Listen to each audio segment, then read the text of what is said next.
South Dakota. He's a fourth-generation rancher.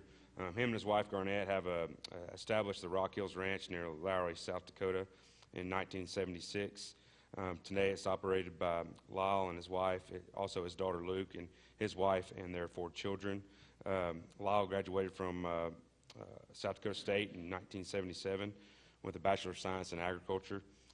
In addition to ranching, he has also operated an insurance and investment business on the ranch since 1985, and recently he is retired from multi-line insurance and investments and focuses on crop insurance only. Their family was honored to receive the 2014 South Dakota Aldo Leopold Conservation Award and the 2014 National Environmental Stewardship Award from the National Cattlemen's Beef Association. He is an active proponent of conservation, especially as it relates to soil health and grassland, and a proud grandfather of 7 above-average grandchildren. And they are genetically enhanced. From my wife's side of the family, anyway. Anyway, I feel a privilege to come and visit with you this morning. Thank you for the opportunity. I'm not going to talk a lot about what, everything we do on our ranch, but rather just share with you some of the things we've learned about water development and what we do on our ranch. And I'm going to give credit to my son for pushing his dad a little bit sometimes on trying new things. As some of us get pretty stuck on how we've done it forever. I'm 63 years old, and there's a few things that I think are going to be good enough for the next 30 years, and I won't have to redo them, but my son calculates age and thinks that that's not good enough.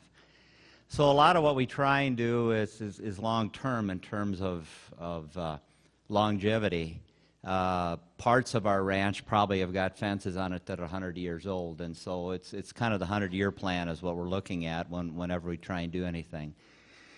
This title isn't actually 100% accurate. We added another mile of pipe this year and half a dozen more tanks. So I'm just going to show you a few things, and what I'd like you to do, this is really informal, so if you see something that's up on the screen that you'd like more information about, stop me and raise your hand, and we'll talk about it. Well, we got it up, but it's not advancing.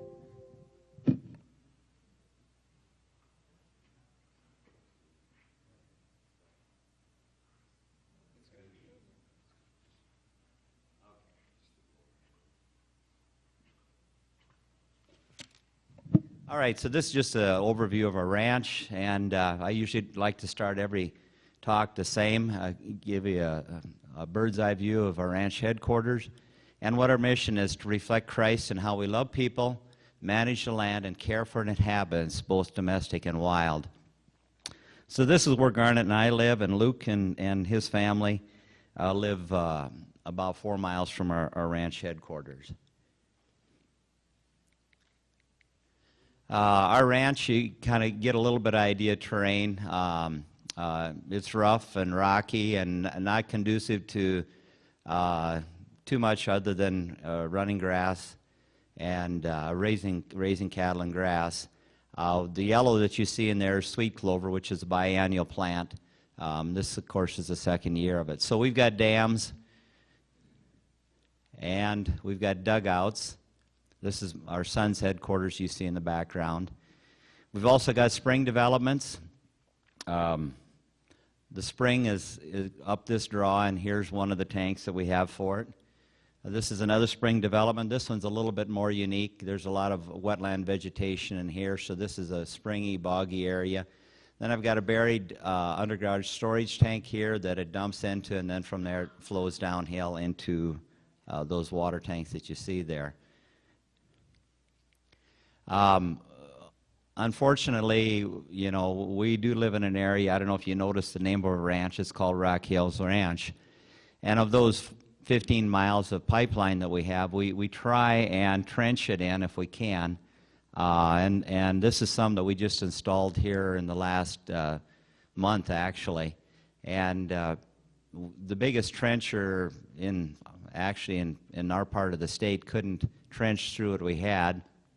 And what you see over here is a case backhoe, and it was too much for that, so he had to bring his excavator in. Just to give you an idea, that's probably about 200 feet between me and where I'm taking that picture in the pickup, and there's 3 piles of rocks there. So the name of our ranch is Rock Hills Ranch, and I guess we occasionally live up to it. It does make it pretty expensive. It probably costs us about $5 a foot to install 1.5 poly or PVC, and you know, with the digging and the pipe. So it's water development is not something that's cheap, but we feel very necessary to help in distribution of grazing. This is a pretty standard water setup that we have. This is probably about a 12-foot tire tank, and of course the middle is cemented out. This box in here is an insulated box. I'll show you a picture in just a minute with what the inside looks like, but probably of those 40 tanks, or actually 46 tanks that we probably have got about 30 of them that are set up like this. We use them both the summer and winter, and you can see there's wind protection there on this one. This is what it looks like inside the box. This particular box is set up for summertime use because it's not insulated, and so the water comes up a 3/4 inch poly line, because we have a curb stop probably somewhere within 50 feet of the tank. So we can turn each tank off and on. And then a 3/4 inch poly line comes up to, this is a Roberts valve here. And you can see the high water mark, so the valve is below the water. This is something I built to put on top. We've got raccoons in our area, and raccoons figure out that it's warm down in the bottom of that 10-inch riser pipe. But after being down there for a short time, they figure out they can't get back up. And by the time we find them, they've chewed through the 3/4 inch poly line, which if you got a 5-inch or 5-foot concrete pad around the outside of the water tank is a challenge. But you learn how to be a badger and dig a hole straight down and then in about 8 feet until you get to where the line is. So it's kind of a trick to replace it. So we've learned it's a lot easier to build these kind of protections on the top to keep them from crawling down in. One of the disadvantages of the Roberts valve, it doesn't have the pressure that's ability to withstand high pressures. So in some of our applications, we'll use something other than a Roberts valve. So we also put in these escape ramps for birds when they get into our water tanks. I can't tell you how well they work because I don't know how many of them get out, but occasionally there are birds that don't get out, even with the escape ramps. So this is one of the tanks we recently installed, and this is one of Luke's deals where he said, "Dad, you've got to come up with something different other than the wood box, because I've noticed that those that are 30 years old are starting to rot out." And I told him, well, it's no problem, I can rebuild them, but he doesn't want to rebuild them. So he challenged me to come up with something different. So what I did was I designed this concrete box, which is 2 feet wide, 4 feet long, and then the interior of it is, this is about 1 foot wide and 34 inches long. And I frame it up with 3/4 inch plywood on the outside, and then I use 2-inch polystyrene on the inside, and I pour it by hand. It weighs about 900 pounds, so it takes 15 bags of Sakrete if you do it with Sakrete, or if you're pouring a pad like I was here, I just fill up the bucket on our skid steer with concrete and then shovel it in the form that I've created. And then once it's completed and set up, then we will take and lift it and set it over the top of the riser pipe you see here. We put the ties next to the tank here, and you'll see what we do with that later, but we have them coming out of the ground that far in case we want to attach a fence or something to it. This is the inside of that particular setup once we set the concrete box over the top. You can see there's an apex valve in there. We like the apex valves because we feel the flow is better with them than it is with the Roberts valve.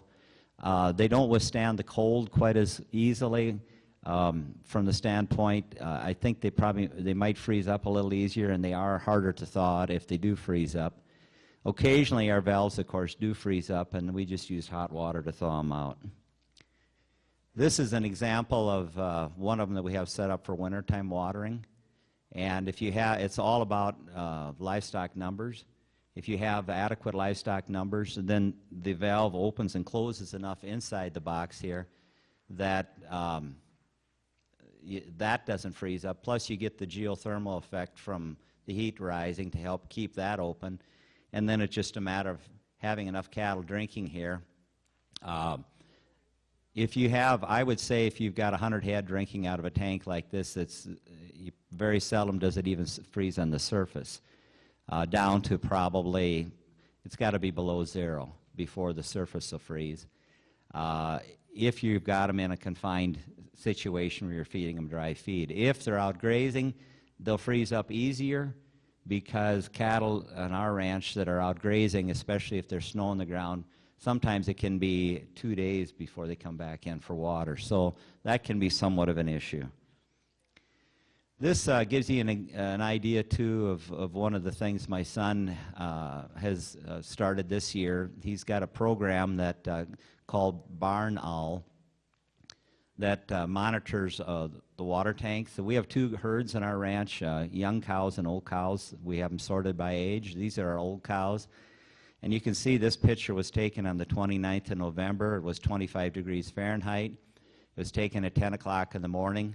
And he's got it set up to take pictures twice a day, once in the morning and then once in the afternoon. This particular day it was 4 degrees, and that was on the 26th of November. The nice thing about it is this time of year it tells us if we need to go out and chop ice. And these cattle are probably, they're about 3 miles from our headquarters, and so it's not an easy place to get to, so we won't go up there unless we have to. So it's a program that he's got cameras for, and it's pretty inexpensive. I'm going to give Alan Newport a plug here. He wrote an article in which publications was that in, Alan? Well, it's a beef producer, but it would have been in a bunch of the state farm publications. Okay, beef producer and a bunch of farm publications about this idea that my son Luke came up with. It does have its downfalls.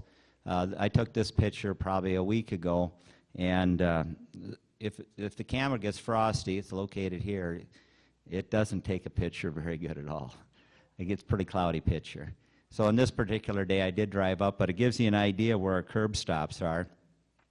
So we have 2 curb stops here. One of them, this one right here, controls the water into this tank, and there's a second one there, and you can actually see the other line. If we want to add a second line or a second tank because we need more capacity in the summer, we can set another tank right next to it.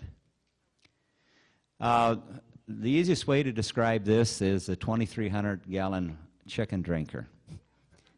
But the nice part about it, we have trouble with cattle, you know, and I talked to one of my friends from Nebraska because our cows will crawl in our water tanks in hot weather.